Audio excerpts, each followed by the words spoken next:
Welcome everybody to this to our next presentation, which is the psychodynamics of closet narcissism in the case of Mrs. Erik Erikson. How she affected Erik Erikson's work success despite some personal failure.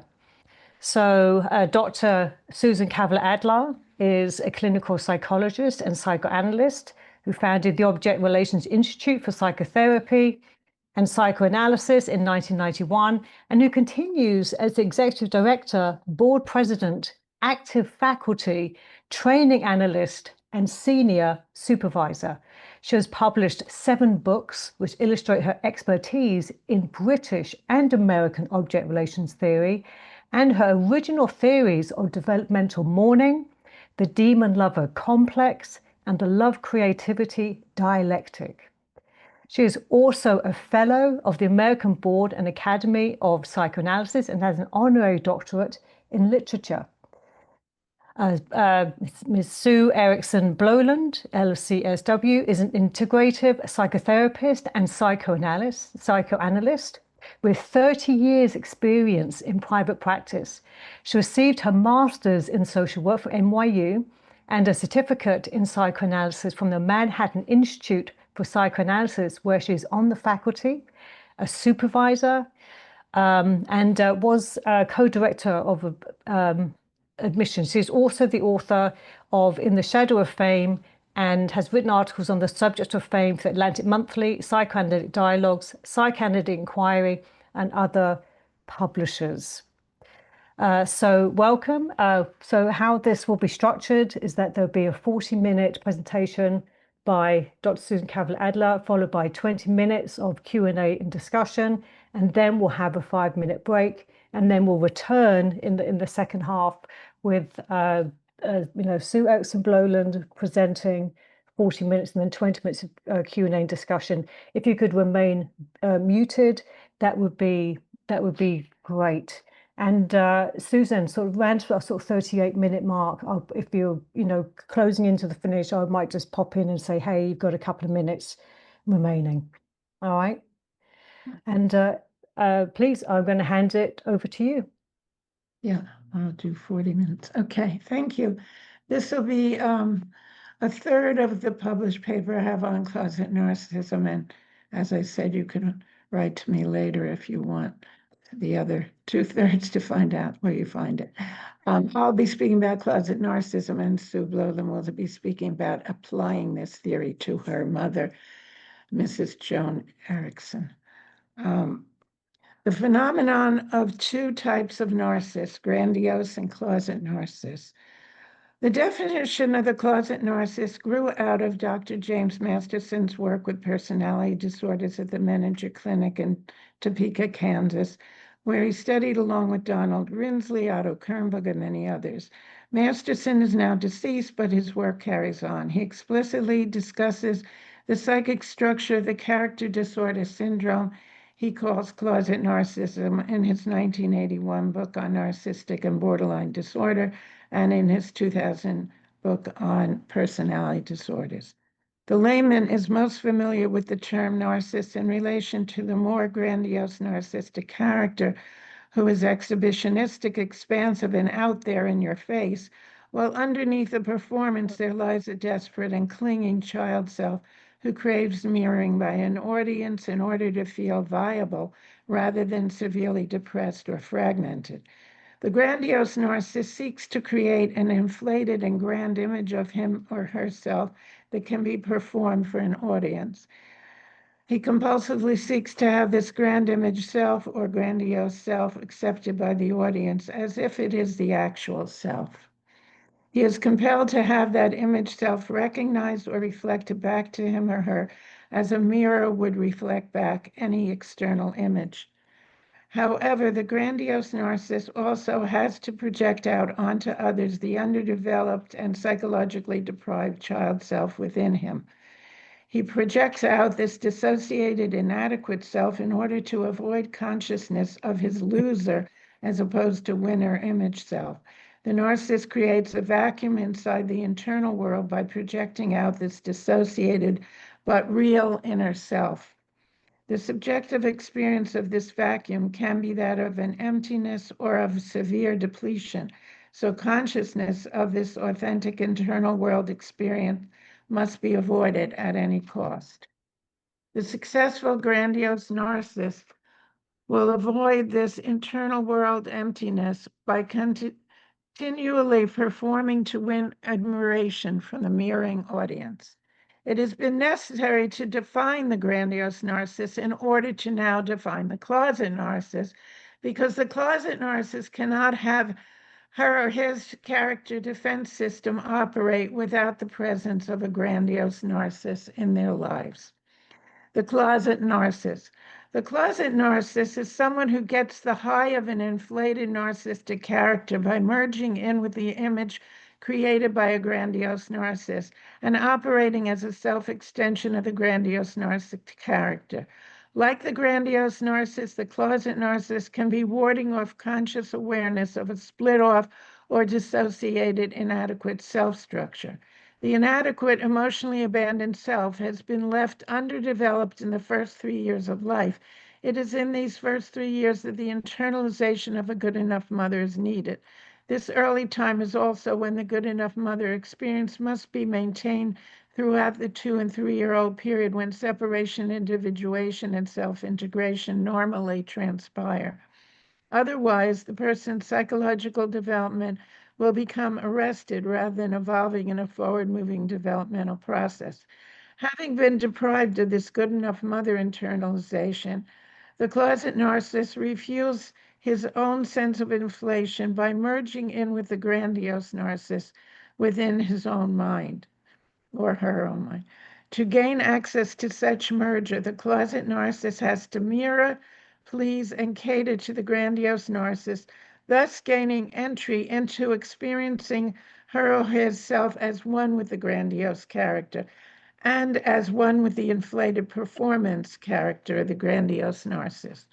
In reference to historical precedents, I have recalled the work of Annie Reich in 1943 and 1950. 2 journal articles of Annie Reich resonate with my inspiration from James Masterson, who specifically writes about an interactive variation on the grandiose narcissist character. Heinz Cohen's idea of a twinship transference as part of a narcissistic transference state also can be seen as a precedent to recognizing the psychodynamics of a closet narcissist attempting to merge with the figure of a grandiose narcissist, as well as his idea of mirroring and idealizing transferences. In the 1940s and 1950s, Annie Reich was a well-known American female psychoanalyst who was part of the then totally dominant New York Psychoanalytic Society and Institute. She was known as a classical Freudian psychoanalyst and theorist. She wrote 2 critical articles on the closet narcissist phenomena without actually calling the phenomenon such, since this was prior to the time of Masterson. Reich wrote journal articles entitled Narcissistic Object Choice in Women and Extreme Submissiveness in Women. In these 2 articles, Annie Reich speaks about women who choose to marry grandiose narcissistic men in order to fuel their defensive narcissistic need for their own self-image inflation. These women operate from a psychological craving to have the glow of the false grandiose narcissist's inflated image reflect on them. In these cases, women become part of the narcissistic glow of the grandiose narcissist by mirroring their grandiose narcissistic husbands. In the paper on narcissistic object choice in women, Reich 1953 describes a marital situation in which the wife regains her narcissistic glow as reflecting the glory of inflated image of her husband each time the wife has sex with the husband.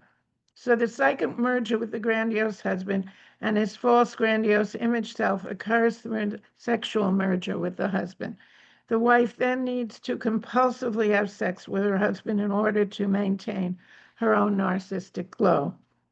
In her paper, A Contribution to the Psychoanalysis of Extreme Submissiveness in Women, Reich highlights the compliant submission of the closet narcissist wife to the grandiose narcissist husband. which is the wife's psychological avenue into merger with her husband's inflated image. This submission can take place in many forms, not only through sexual intercourse. The main thing is that the submission to any and all of her husband's demands creates the illusion that the wife is one with her husband. In this way, the closet narcissist wife can bask in the narcissistic glow of her husband's performance image, which gets mirrored by the world at large. We get a picture of the sycophant here. We can also get a picture of the wife who fails to be a protective mother in the face of a narcissistic husband's aggression towards his children. Often such a wife colludes with her husband even when he is not being a good enough father in order to merge with her husband's grandiosity.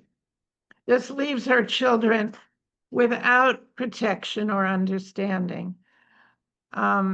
Example of the closet narcissist in fictional film character portrayal.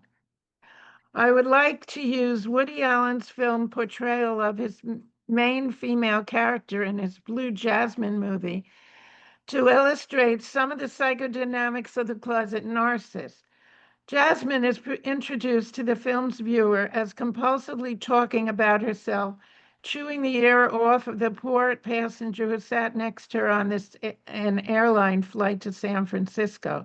Jasmine is obviously in a high state of anxiety behind her compulsive talking. She emits her talking as a highly pressured narcissistic monologue about herself and her history. The focus of Jasmine's monologue is about her now deceased husband, around whom her life had circulated since her college days when she first met the man.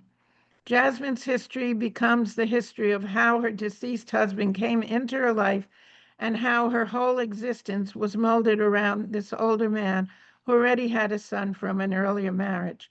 As Jasmine's monologue unfolds, it can be seen that the reason for Jasmine's high state of anxiety is related to the loss of her husband and the consequent loss of the life and definition of herself that she had molded around her husband's identity. When confronted with the reality that her husband's identity with which she had merged is actually the false narcissistic identity of a very successful con man, Jasmine is devastated. Playing the role of Jasmine, Cate Blanchett demonstrates the Greek tragedy of the false image self with disconnection from any sustained sense of an internal self. Jasmine explodes into dramatic narcissistic rage as the movie reaches a crescendo from Jasmine's underlying despair. Alec Baldwin plays the role of the successful husband con man who cheats as much on Jasmine with other women as he cheats daily in his real estate business activities.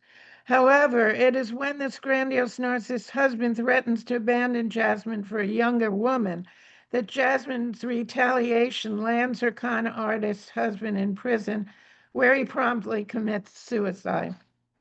We witness Jasmine saying to her narcissist husband's son, who now hates her for turning his father into the FBI, that as soon as she made the phone call to turn her husband in, she regretted it. Yet it is apparent that Jasmine's retaliatory impulse towards her cheating and now abandoning husband could not be resisted, since Jasmine is faced with the acute and severing loss of her whole adult life's identity when she is severed from her husband. As movie viewers, we learn that Jasmine had molded herself around her husband and therefore had no viable self and identity without this charismatic con artist. Her husband had tantalized Jasmine into living decades with an unconsciously chosen ignorance about all her husband's nefarious business activities. Jasmine's husband's false grandiose image self had paid off for Jasmine, so she dissociated all her real feelings and thoughts for the many years of the marriage. In this way, Jasmine goes from an ingenue in college to a middle-aged high society trophy wife who props up her secretly betraying husband's performance in an elite New York world. After her husband's imprisonment for a multitude of white-collar real estate crimes and after his suicide, Jasmine flies to San Francisco to be put up by her sister Ginger, whom she had formerly contemptuously devalued. Jasmine's flight to San Francisco is a flight to the modest home of the sister who, like herself, had been adopted. She resorts to dependence on her sister in desperation, but even while financially destitute after her husband's crooked past is revealed and the government had confiscated all her assets, Jasmine lets it slip out with her sister that she somehow got a first-class ticket on the flight. Jasmine can't accept her reduced financial status in life because she now has nothing to pin her narcissistic image self upon. Before, her financial status had been totally tied in with her former husband's financial and social status, bought through her husband's charade. Now, in her compulsive filibuster on her airline flight at the expense of her airline seat neighbor, Jasmine reveals that her husband had been her first lover. She also reveals that she very readily gave up any aspirations of her own to use a college education. In fact, she married her husband before graduating college. Apparently, Jasmine gives up the obviously flimsy vocational fantasy of becoming an anthropologist, a profession that Jasmine mentally conjured up in college to have a college major of some kind.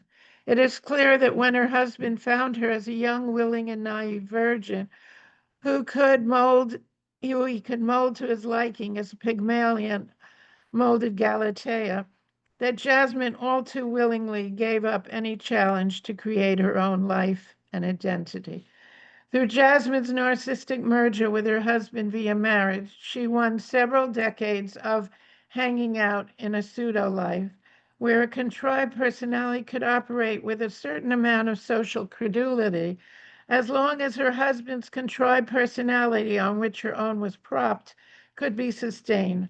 All this erupted into nuclear fallout when Jasmine's husband moved from compulsive and incessant affairs on the side of his marriage, which he later labeled flirtations, to an affair with a much younger woman than his wife, a young nanny, perhaps also wanting to be molded, who he intended to spend the rest of his life with. Suddenly, the hens came home to roost for Jasmine, who had cultivated her ignorance of her husband's true nature with a sycophant's flair, always willing to accept his lies as truths and his truths as lies. When her husband attempted to silence her in her rage and in her abandonment terror, she escalated into a state of abandonment panic that triggered her most primitive retaliatory impulses. The minute her husband left her sight, she called the FBI and turned in her husband for illegal business activities, despite having claimed for the whole course of her relationship with her husband that she knew nothing about the true nature of what his business activities actually entailed. Earlier on in this marriage, when she had come close to recognizing one of her husband's extramarital affairs, following the reluctant but well-meaning report of her sister, Jasmine had quickly repaired the damage to her vulnerable narcissistic psyche by inviting her husband to make love to her. She reestablished the psychological merger with her husband in this way, and after he lied to her about his extramarital affair. To not believe his lies would have meant a disintegration of her whole fragile false self, which was tied to her husband's false grandiose narcissist star. When the final crash of her marriage came, Jasmine's parasitic identity could not forestall the consequences of her own desperate retaliation and of her own downfall with that of her husband's. Things moved quickly, with her husband being picked up on the street by FBI cops and imprisoned, through the total apprehension of her property by the government, as in the case of Bernie Madoff, followed by her husband hanging himself in prison. A later scene reveals that Jasmine lives with an addictive, repetitive, and eroticized accounting of how, when a man hangs himself, he is actually killed by the snapping of the back of his neck, not by the suffocation. The eroticized suicide story keeps Jasmine bound to her dead husband's attempts to cover up. Unsuccessful attempts at a new life. Once deposited on her sister's doorstep, Jasmine attempts to cover up her contempt for the sister that her parents had always devalued in comparison to her.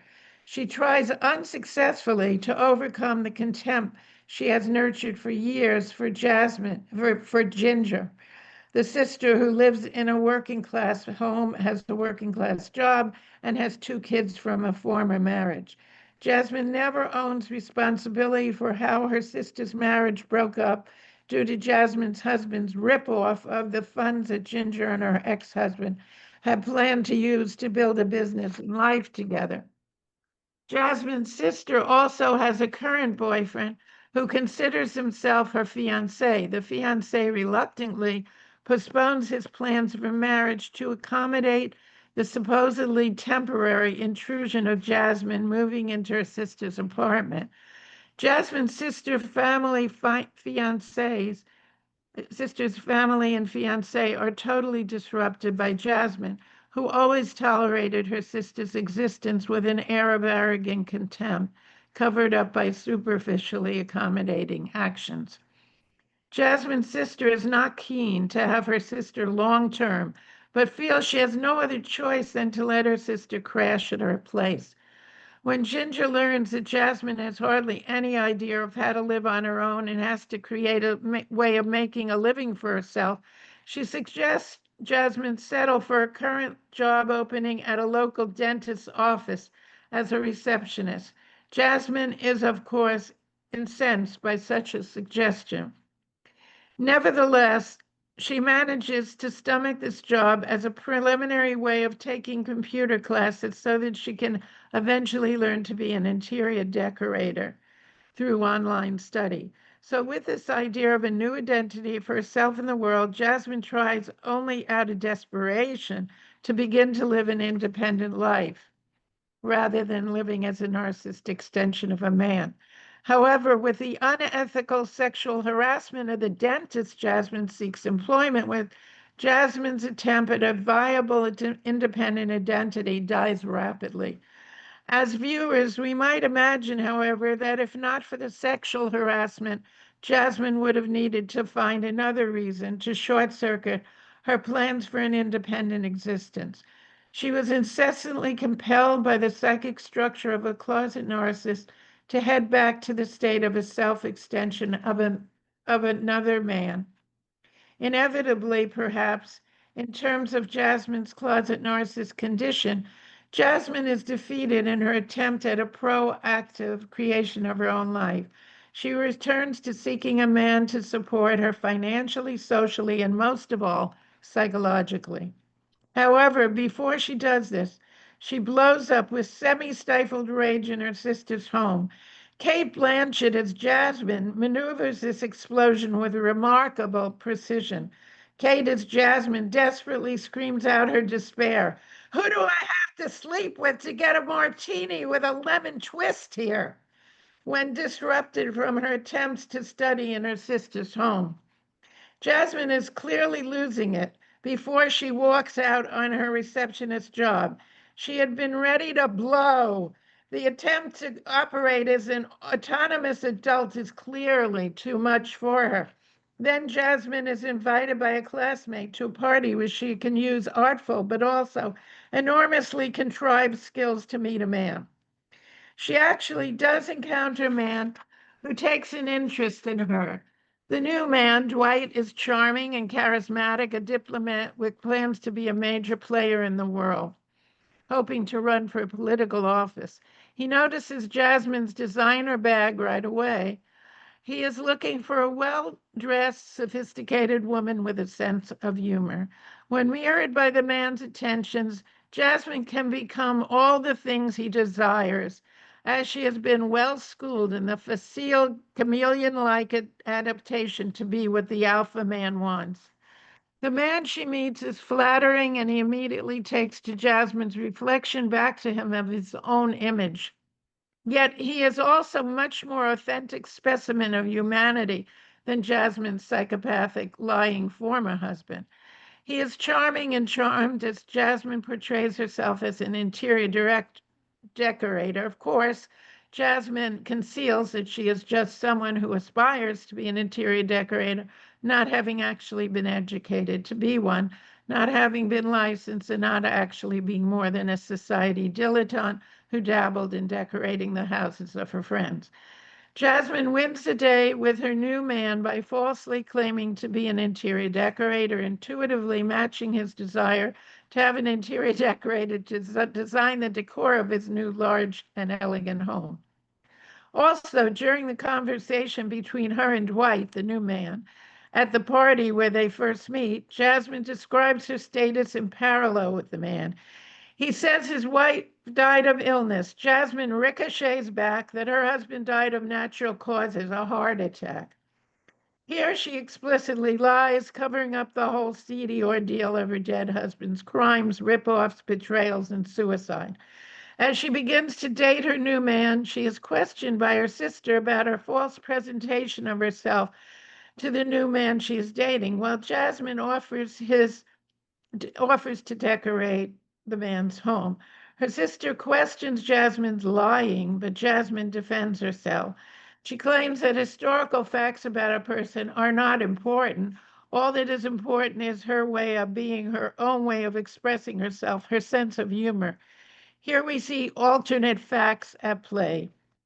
Jasmine's sister is obviously skeptical because her sister lives a totally different kind of life without affectations, without charades and performances. When the movie ends, Sister Ginger has found the meat and potatoes of love and relationship. She finds intimacy, authentic sexuality, playful engagement with the intimate other, and commitment. Meanwhile, Ginger's sister, Jasmine, will enter a downward spiral. Jasmine will crash like Icarus flying too close to the sun. Jasmine's entry into her demise begins with her new man's proposal of marriage. In a pivotal moment of critical drama, all her new man's promises to give her a new life by fitting herself into his life crashes and burns. Lulled into her narcissistic bubble of renewed grandeur by her new man's promises of living for a time in Vienna and then holding her by his side as he campaigns for a seat in Congress, Jasmine is back to the closet narcissist game. She is equipped for one thing in life, becoming the extension of a man by reflecting his glory and bouncing off his perceptions of what he might wish her to be in her chameleon portrayals. She briefly lives in a new narcissistic bubble created by the image reflected in Dwight's eyes. This shields her from the absence of her own separate and defined identity. Then fate throws Jasmine another curveball, poised on the doorstep of a jewelry store where her new man has taken her to pick out a diamond engagement ring. Jasmine is forced to encounter the ex-husband of her sister, who has been royally ripped off by her deceased husband. The man assaults Jasmine with the hardships that he has to now live with since his one chance to begin his own construction company was squashed by Jasmine having suggested that he invest his once-in-a-lifetime lottery win with her husband's real estate dealings. Obviously, he is bitter that he had been scammed and damned, leading to loss and divorce and ultimately to laying pipe all the way to Alaska. He does not hold back in lambasting Jasmine for her crooked, lying, and scheming husband who took everyone who had trusted him with him into disaster. By assaulting Jasmine with the true facts of her life, in front of her new mortally shocked fiancé, her sister's ex-husband does not fail to mention that Jasmine has a son, her ex-husband's son. At this revelation, Jasmine can no longer keep up her pretense in front of Dwight. She cries out, "You know where David is?" Shock after shock overtakes Jasmine's new man, Dwight. Dwight is beyond being shaken by all the lies and deceits and cover-ups revealed at that moment by Jasmine's sister's ex-husband. When Jasmine wishes to return to the fiction she has created and lived in with her new guy by beginning to motion towards entering the jewelry shop, to purchase the promised engagement ring, Dwight stops her in amazement. Do you think I would go in there after this? Oh my God. It was just by chance encounter that I found out the truth. He gets out into his car with Jasmine and demands that Jasmine explain why she didn't tell him any of the truth about her life, about her husband's criminal activities, about her husband's son. Jasmine mumbles that she would have told him in time. When, he cries, when I married you? After I married you? Dwight's disbelief escalates as he confronts Jasmine in the car. He tells Jasmine that if she had told him what happened, he and she could have faced the truth together, even if it was difficult. But then accuses her that she had pretended to be someone completely different than she is. This blast of truthful confrontation devastates the bubble encasement that Jasmine had been living in, like Sylvia Plath's bell jar. Then Jasmine cries out in the terrified but enraged cry of one found out and of one being stripped of one's identity and being found out. So you think I was just entrapping you? Then she screams that she has to get out of the car in the middle of the highway, and Dwight tries to calm her down, saying he will drop her at his sister's, but Jasmine can't tolerate sitting still. She has been stripped of her false self-identity, just like the little man behind the curtain at the end of The Wizard of Oz. Filled with her own psychological nakedness and ugliness, she pushes open the car door and almost gets killed. She cannot sit, she cannot be, she cannot contain the eruption of rage and terror inside of her frail bodily being. There is no longer any false narcissistic image to hide behind. Her exploding rage and terror overwhelm any such flimsy defensive mask. Since no solid internal identity exists, Jasmine can no longer merge into the image of the man, nor into the man's fantasy image of her. Jasmine returns to her sister's house in a cold narcissistic rage.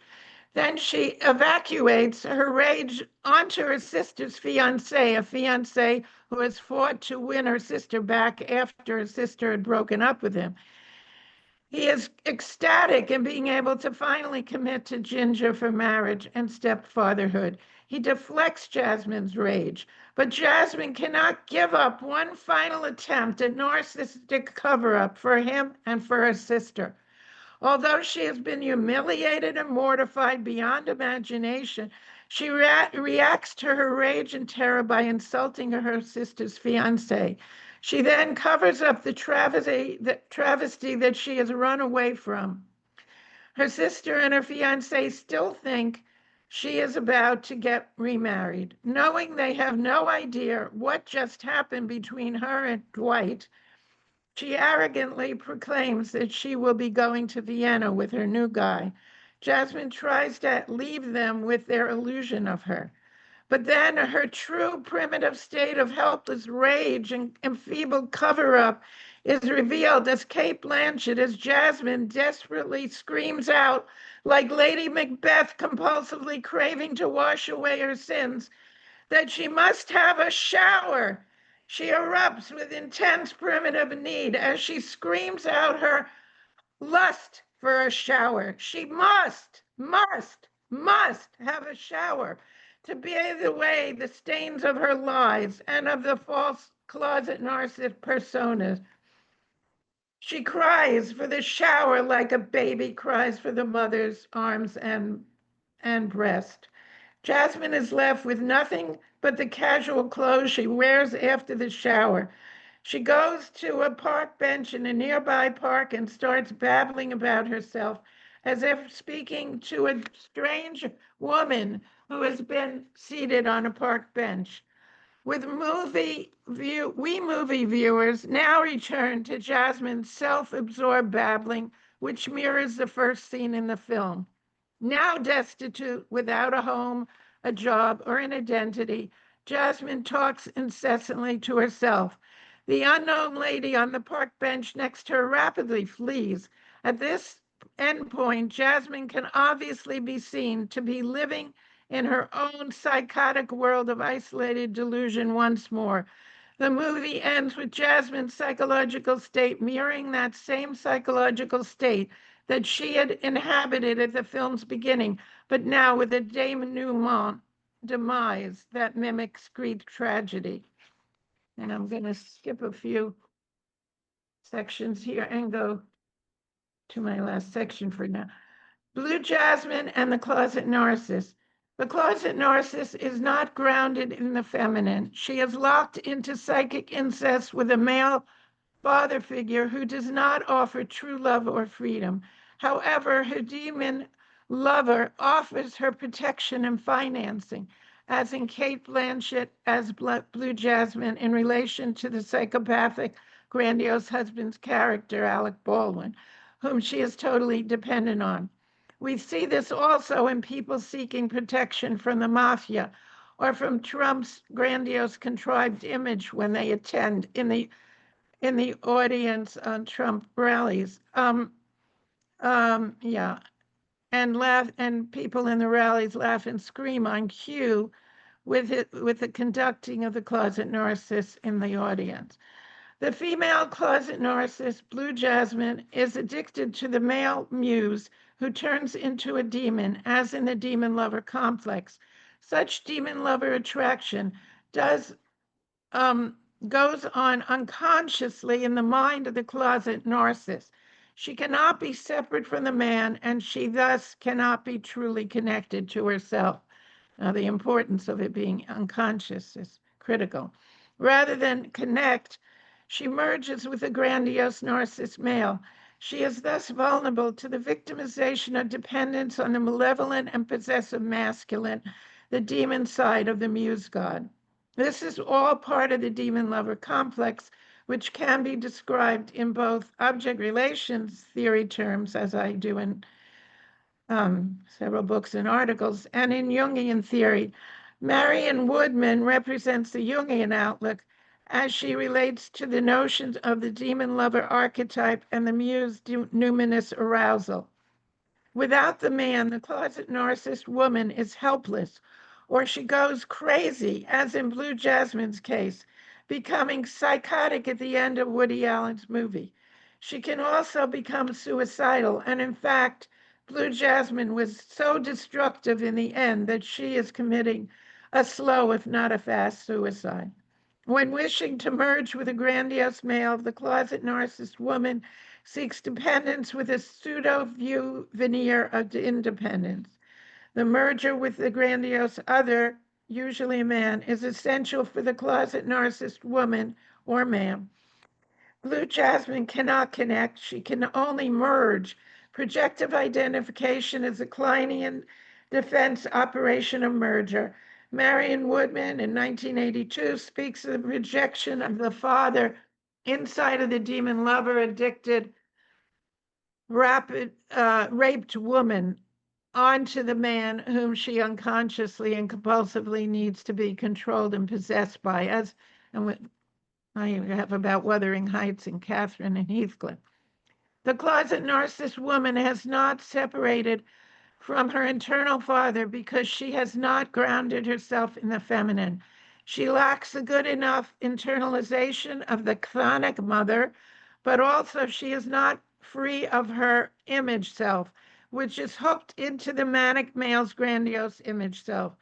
This image self gives her a false sense of having an authentic self. She is desperate to keep it, and therefore is kept by the man until he throws her away, as the Alec Baldwin character throws away Cate Blanchett as Blue Jasmine. The rage of the possessed, independent woman is seen so vividly in the character acting of Cate Blanchett as Jasmine. When she cannot win another man to merge with, she goes over the psychic hill in her mind to despair, to self-preoccupation, to talking to herself, to overt lying about who she is, and to desperation when her image self fails to keep or win the man who she could merge with. You Her have a persona minute or is two. corrupted. Okay. Her persona is corrupted. But do I have a minute Just more? a minute, yeah. Yeah. Her persona is corrupted by her need to live inside of it all the time rather than just having a flexible social persona. Instead of this, the closet narcissist persona becomes her clothing and her body. She is disconnected from her body. The body of the closet narcissist woman becomes a tool to merge with the grandiose male whose images that she become part of. She wants the man sexually who will be the idealized self she cannot be. She is Marion Woodman's woman who is addicted to perfection.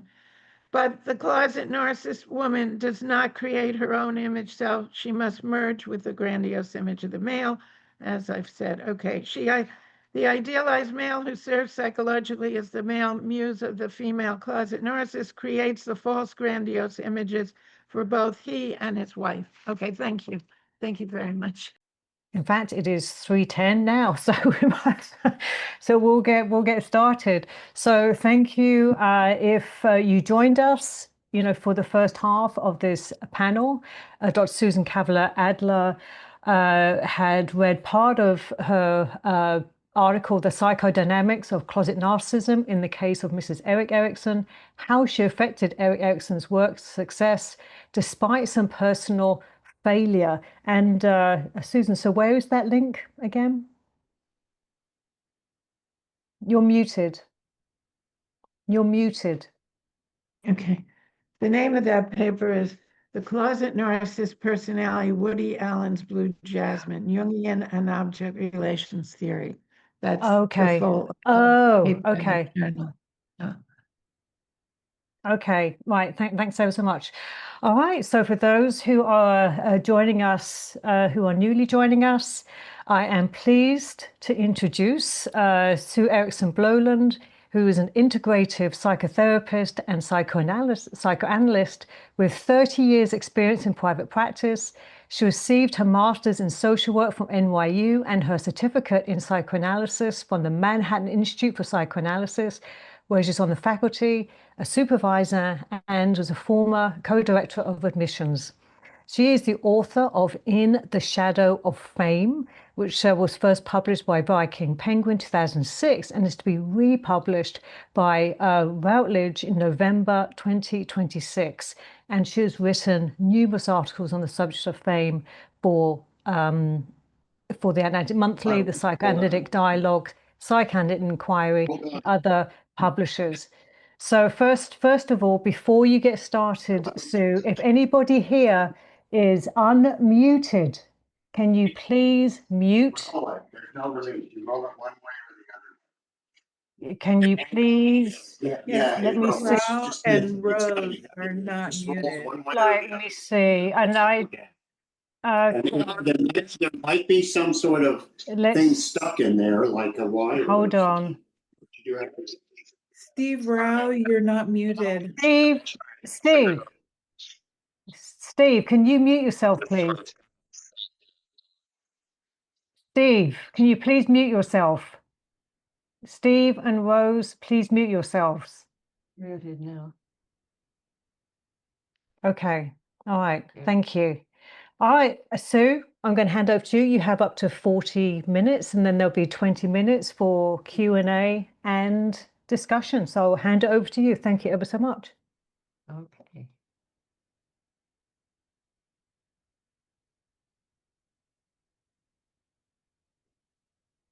Greetings, everyone. I'm going to start by synthesizing a little the issues that Susan has just been talking about so eloquently. They don't really need to be summarized except for the purposes of my using that as a platform from which to talk about my mother, Joan Erikson. So let me just summarize that the closet narcissist is someone who's been deprived of a good enough mother in the first years of her life and has been unable to internalize a secure sense of self. As a means of coping with this painful deficit, she seeks to enhance her sense of self by merging with someone who appears to have an exceptionally high level of self-regard, albeit a fraudulent one, the grandiose narcissist. As this plays out in the movie Blue Jasmine, we see that Jasmine has been operating since before she was out of college as a self-extension of her grandiose narcissist husband, and she has no separate sense of self or identity of her own. Without him, she has no idea who she is, and this is her worst nightmare.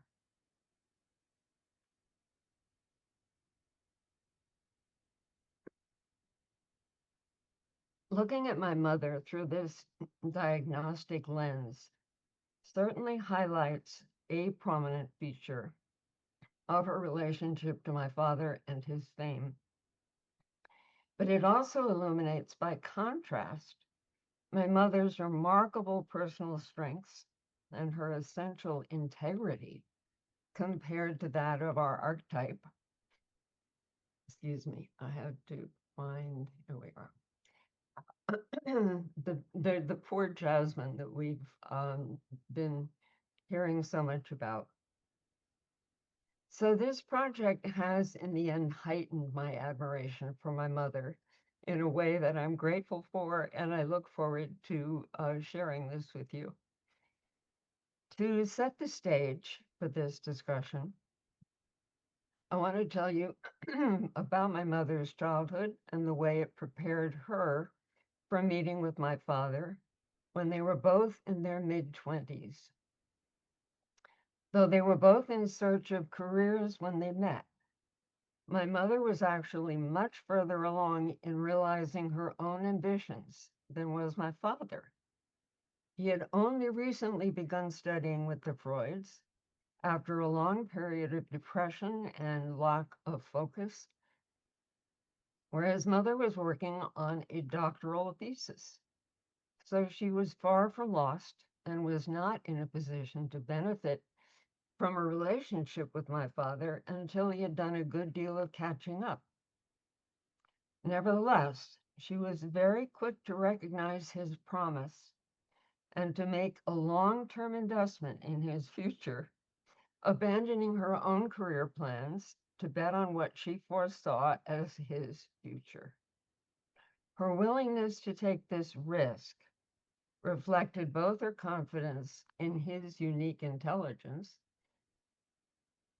as well as her own belief that her strengths were exactly what was needed to guarantee that Dad would have the exciting career that that the Freuds expected him to have and that others were planning for him. So Mother's shift in plans also revealed clearly that her own drive to achieve greatness, one way or another, was more important than the plans she had been making for herself.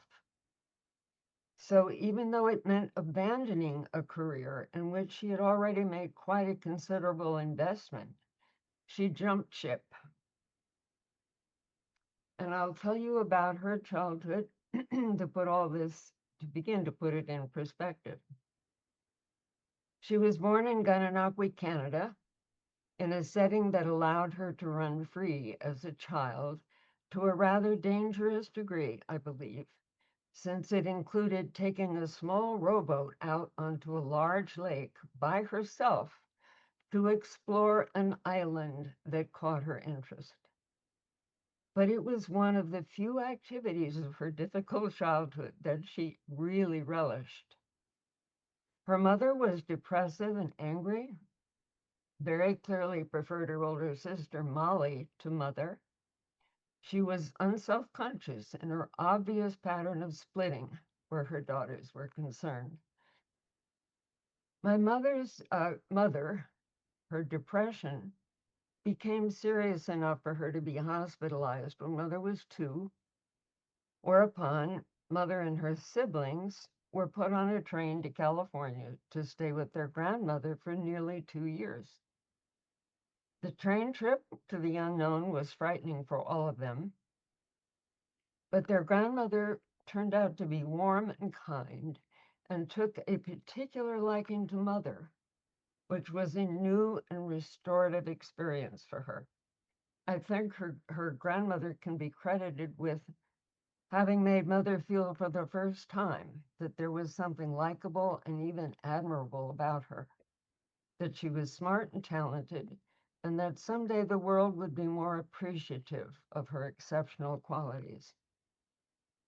This was in sharp contrast to what my mother's mother, the way that my mother's mother made her feel when the children returned to Gananoque to live with her again. Mother was again frowned upon, criticized, punished for offenses great and small, but it eventually emerged that Mother was actually the better caregiver of the two sisters, and she was often called upon to nurse their mother back to health when she was feeling unwell, which was pretty often. So this was a source of considerable status for a child who was otherwise held to be bad and difficult in comparison to her angelic sister. And she came to take considerable pride in her caretaking abilities. Now, her father, who was a minister, was quite cold, quite reserved, quite distant, and basically disapproving under the auspices of how his wife told him that my mother's behavior had been so bad. So she never felt close to her father, and it was very difficult for her when he died when she was only 8 years old, and she would never have a chance to win him over. And some years later, it was Mother's grandmother's encouragement that she eventually applied to college. And she did so secretively, not believing this would be supported by her mother. And she got in. And though her studies were then frequently interrupted by calls for her to return home to care for her mother, she succeeded in getting a bachelor's degree from Barnard College, a master's degree in sociology at the University of Pennsylvania, and having simultaneously become quite an accomplished modern dancer, she taught modern dance at Columbia Teachers College while she pursued a doctorate in education at Columbia. She was an impressive and accomplished woman long before she met my father, a sharp contrast to the Jasmine of Blue Jasmine fame. And the remarkable story continues. To gather data for her doctoral dissertation on modern dance in Europe, Mother went to Europe on her own and began visiting modern dance studios in various countries and cities. And I should mention here, because it helps to explain this a little bit, that when her mother had recovered from her major depression, she had been told that travel would be very good for her. And so she took her children to Europe a number of times and for extended periods of time. So my mother had had quite a lot of experience in Europe when she was a child. So it was not, therefore, such a foreign place to her. But when the dance studios that Mother wanted to visit as part of her doctoral research were not easily accessible by public transportation, she would rent a bicycle to take her wherever she needed to go, reflecting again the ease for her, not only of traveling with her mother in Europe, but all of the exploring she had done alone in the woods and on the lakes in Gananoque in the years of her childhood. It was in the course of these travels, these current travels for her research, that she learned at the school in Vienna where the young children of the Freudian circle were being taught. It was called the Hietzing School, and where she thought she might find short-term work. So she went to Vienna to visit the school and check out the by then famous Freuds. And I think this is a place where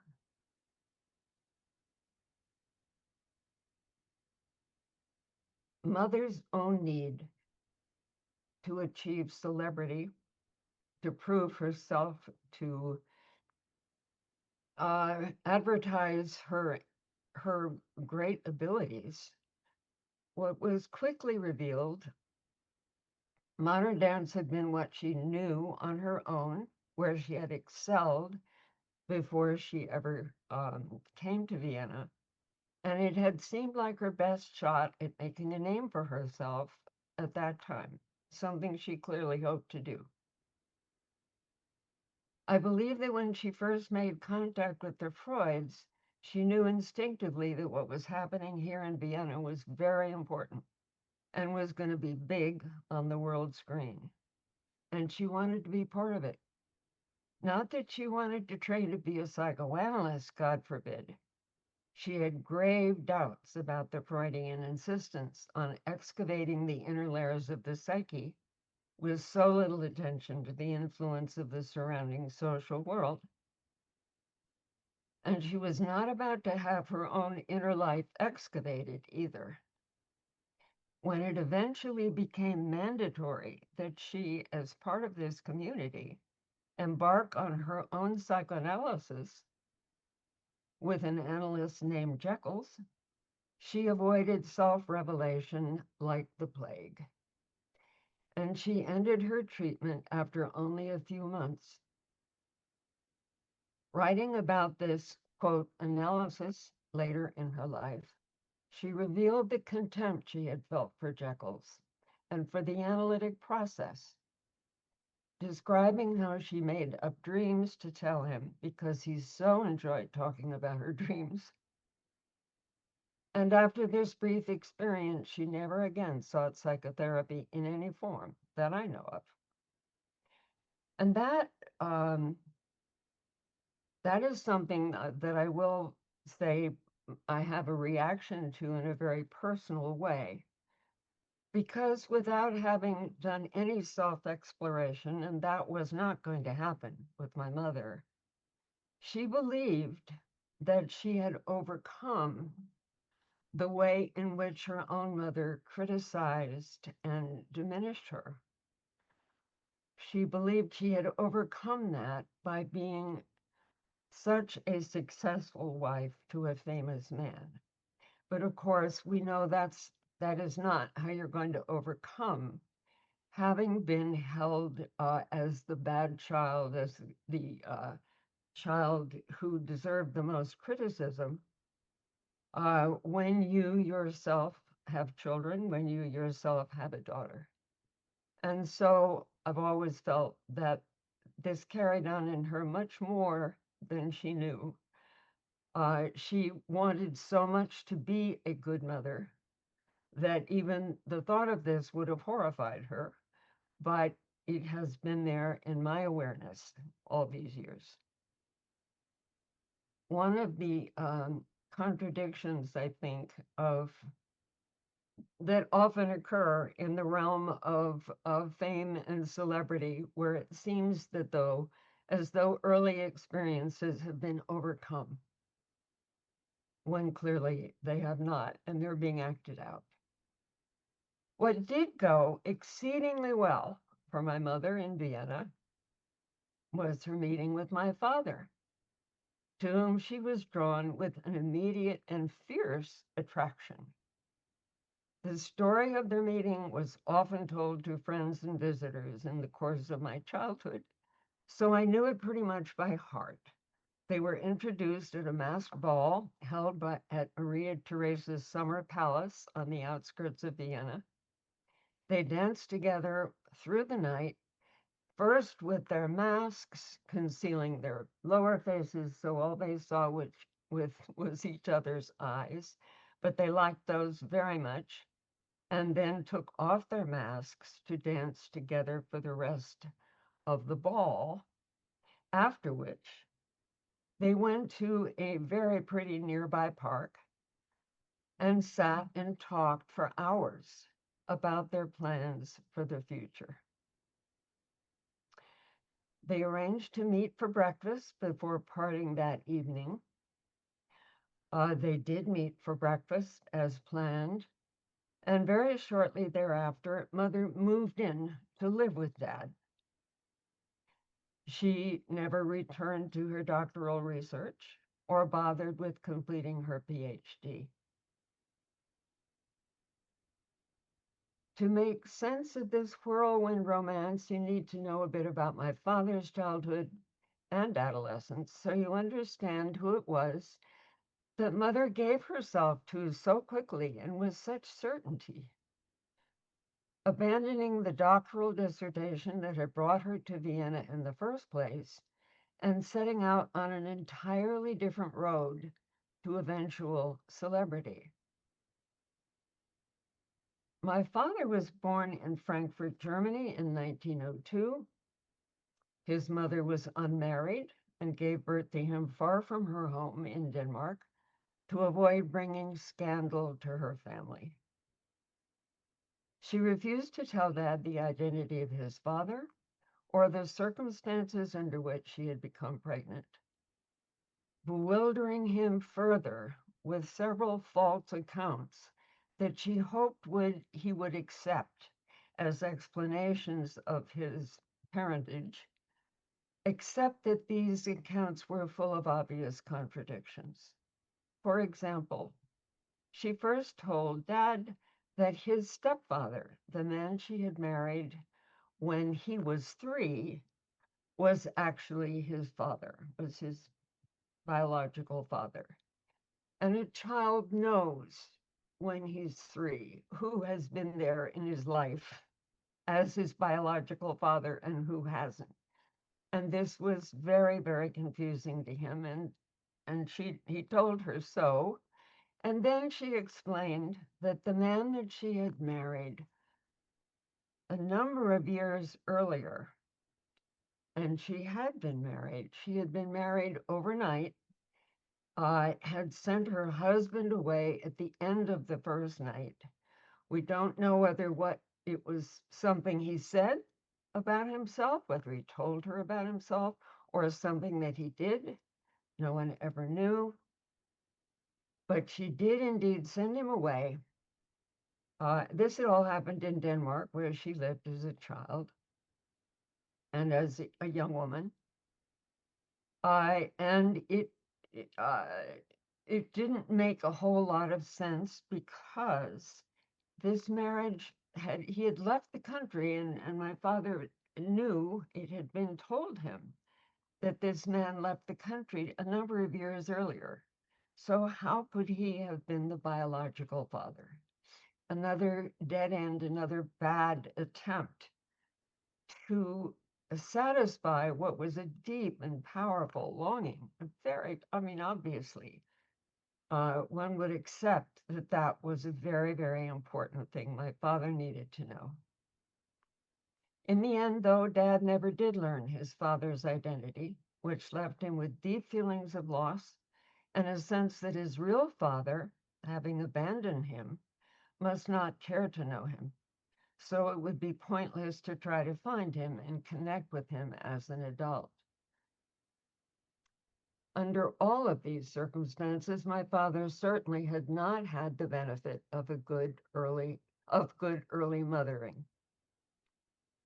I've tried to imagine what his earliest interactions with his mother might have been like, considering that he was not a baby she wanted to have, that there was no husband to support her, and that being with child had caused her to be exiled indefinitely from her own family in Denmark.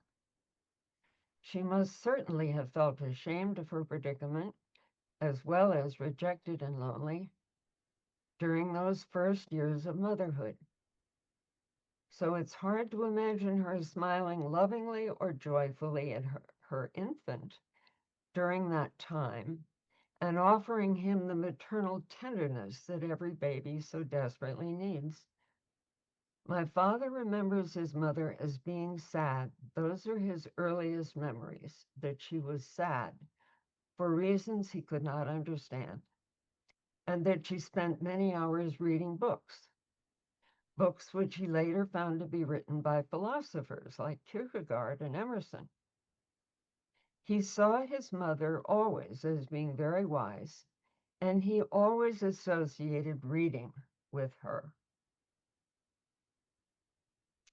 I'm guessing that as a mother, even in the very early months of Dad's life, that she was most interested in detecting signs that her baby was alert and intelligent and would be an interesting child to raise when he got older, curious and eager to learn about the world.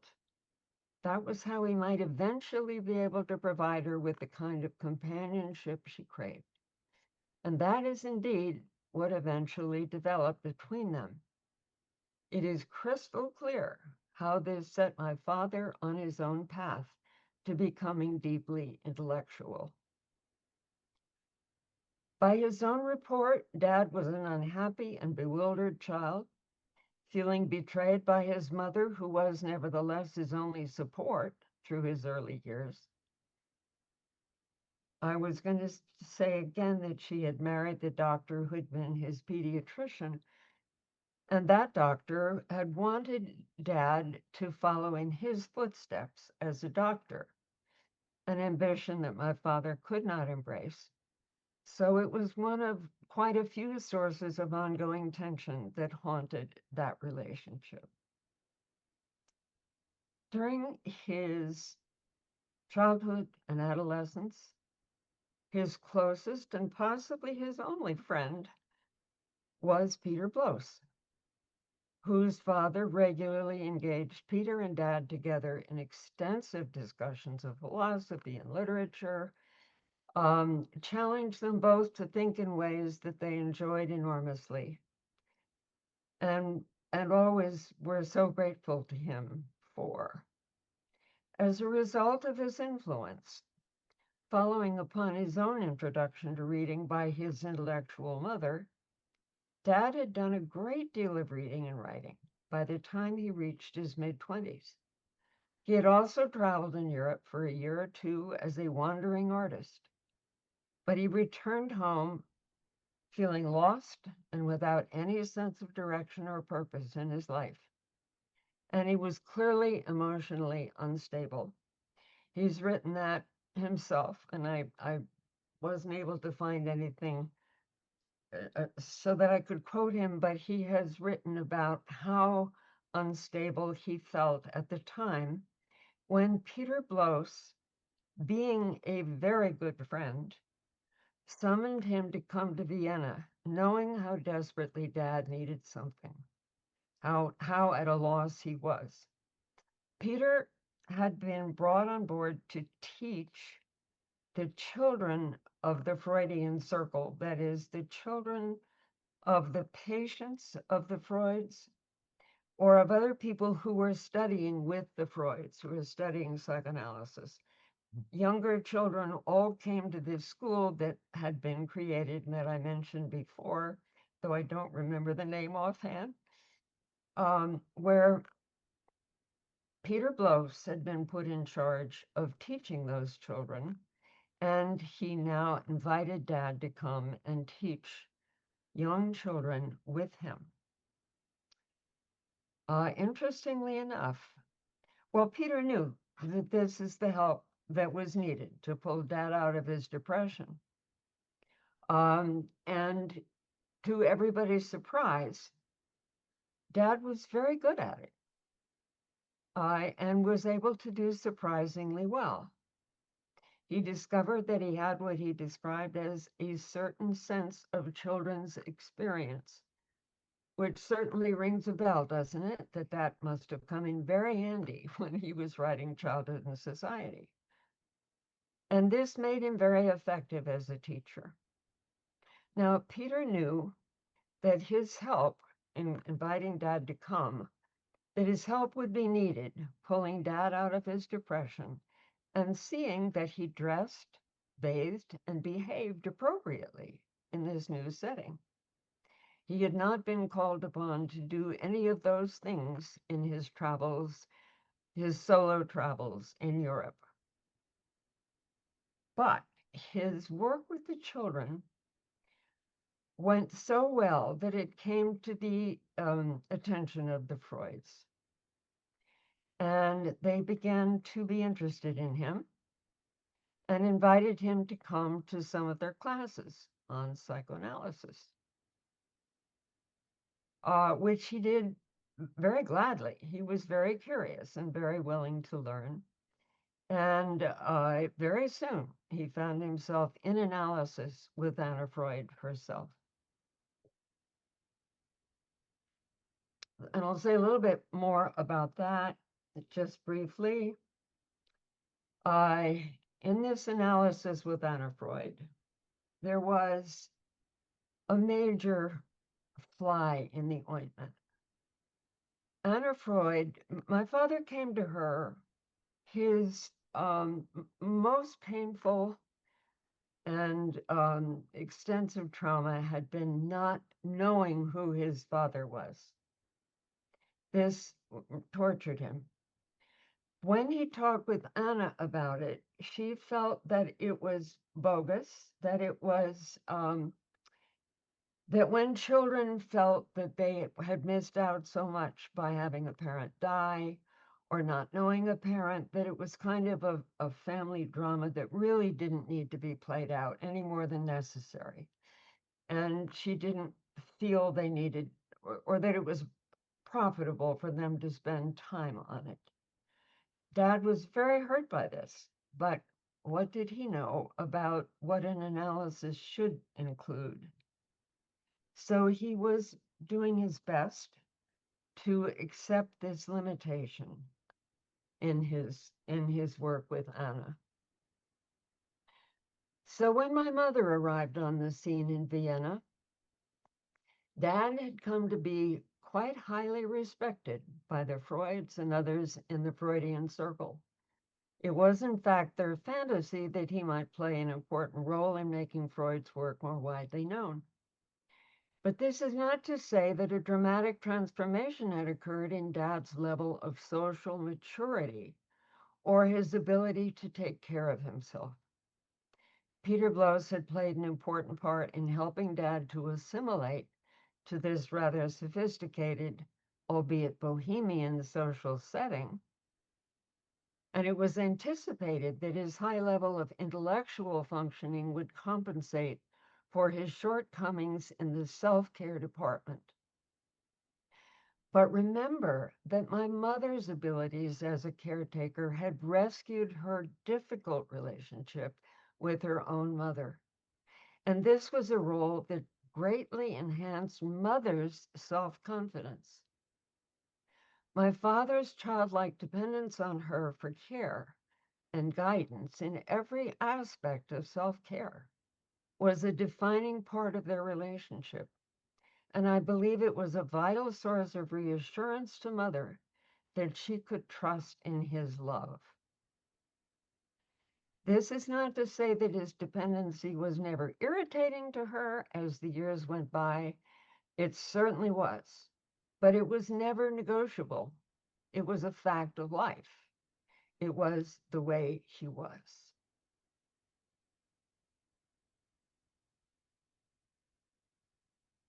So some months after their meeting at the masked ball, Mother discovered that she was pregnant. And she and Dad pretty quickly got married. In fact, by the time they were getting ready to leave Vienna, they had 2 children. And Dad had become a member in full standing of the Vienna Psychoanalytic Society. This was in 1933. And right about this time, it became important for them to think about leaving Vienna before Hitler came any closer. They would not have been in a good position had they still been there when Hitler arrived.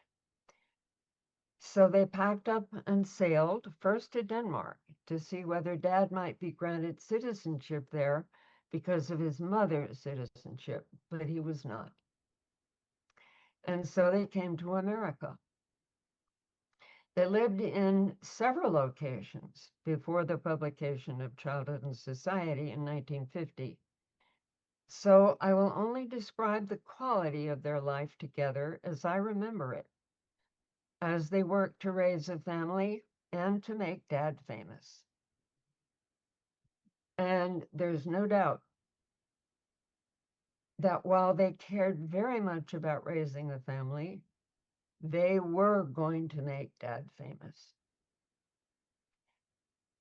Dad's biographer, Larry Friedman, described him this way as he developed as a scholar in the years leading up to the publication of Childhood and Society, but leading up to and after.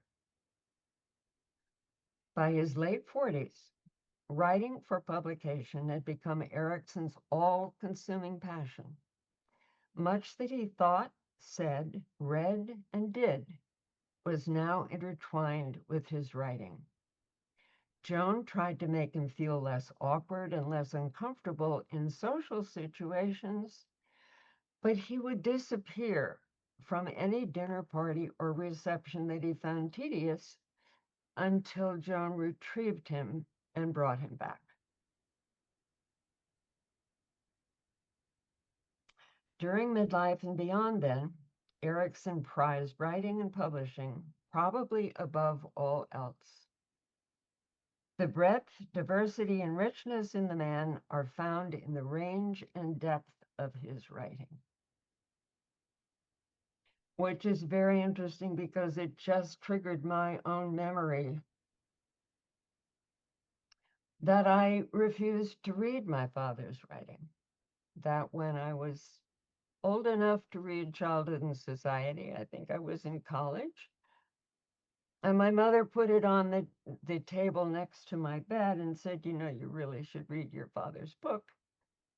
I kind of did. I did not love it. I did not thrive on it because, and I now understand it so much better than I did then, I was going to be damned if I would read his books to get to know him.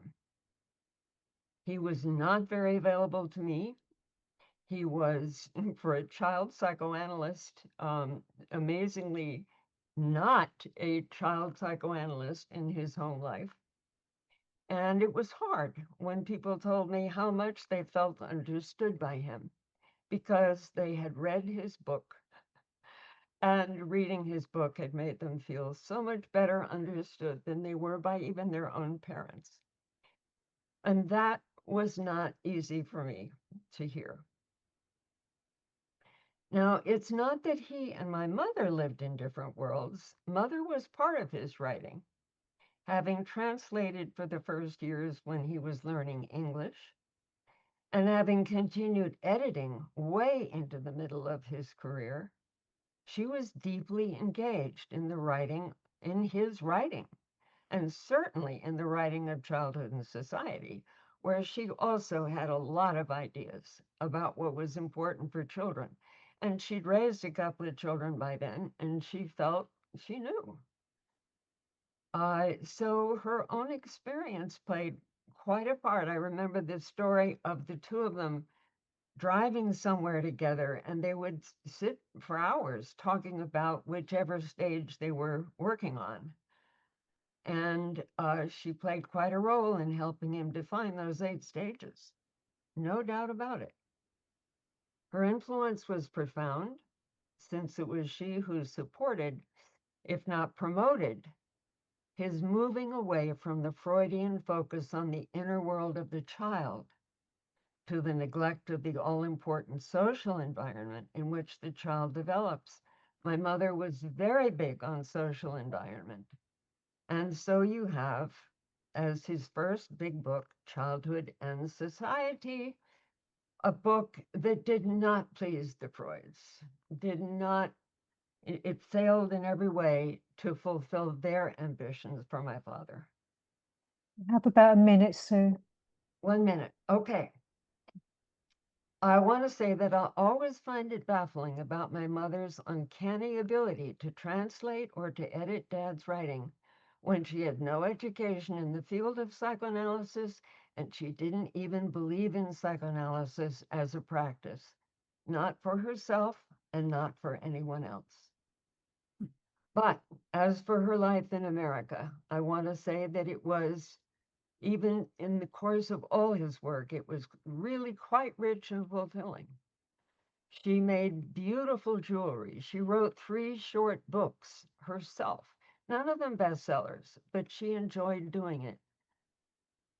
There were so many ways, and her social life was fulfilling at some of the time, not so much after they moved to Stockbridge to be famous, which is basically how it went.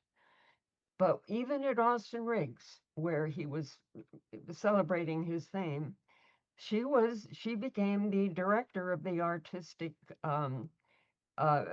what was it called? The art center, in which patients were given an opportunity to be creative. And she supported very much engaging the patients in this creative process, but argued that it was really not necessary for their analysts to go then and analyze their work. She thought that was entirely superfluous. It was the creative process she thought was healing. I do believe that she was not satisfied with the extent to which she shared credit for Dad's work. Many people knew what an important part she played in it, but his name nevertheless stood alone in all of the, advertisements, all the public acknowledgments. And I think that was definitely a disappointment on Mother's part. But she had an even bigger disappointment, which was that Dad succumbed to dementia so long before she herself died. So she had years alone after his death. And for somebody who considered herself a superb caregiver, I think she was quite baffled that that could happen to him. And that was a very major disappointment and a loss to her. But I don't think that the relationship itself ever was more a loss than a gain for my mother. I think she loved it very much. I think she loved him very much. And I think they had a very loving relationship. Oh, That's thank all I you. would say. Thank you. Thank you ever so much, for that presentation.